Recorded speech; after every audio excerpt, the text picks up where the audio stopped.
serving the American people, but you're serving your team. Your team is your lifeline. It's the most important thing to you downrange. There's nothing more important to you in a hairy situation than your teammates.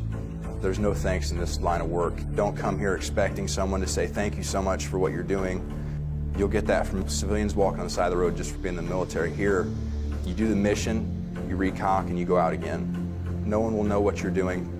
No one will know where you are. No one will know what you're working in. They're not going to know the context of your job.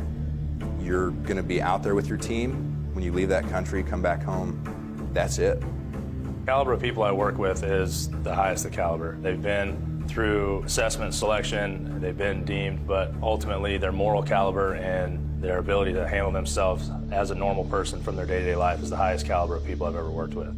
I would go anywhere and do anything with any one of these guys that I work with.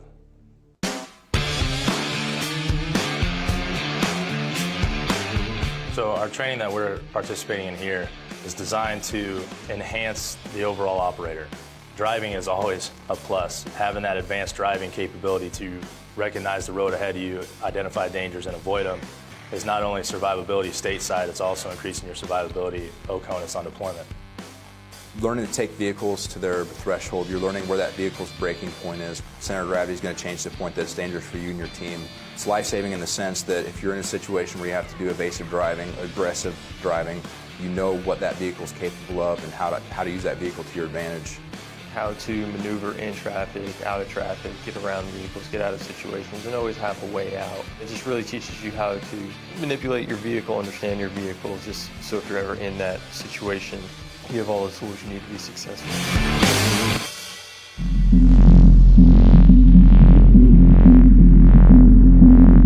Shooting is always a plus. The ability to precisely put around where you need to greatly enhances the survivability of the team and reduces collateral damage and increases mission success. The piece of what we're being taught the rifle range, an average person's reaction time is a quarter of a second. So when a target presents itself, you have a quarter of a second to react to a change and act on it. So you start at the low ready. The target presents itself, you have a quarter of a second to get your sights on target and squeeze the trigger and making sure it's accurate and dead center. In a vehicle, getting out of a vehicle, taking cover, exchanging fire from that aspect versus standing on line and just shooting paper targets all day.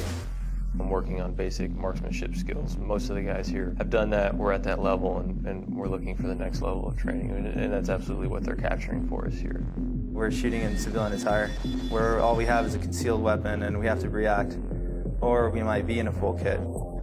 As our training, we were prepared to do anything that's required of us, and anything that might be entrusted us to accomplish. Our adversaries overseas are learning our ways, so we're having to shift and adjust our training and do things differently. So every day is learning. You can never walk around and think that you have it all, know it all.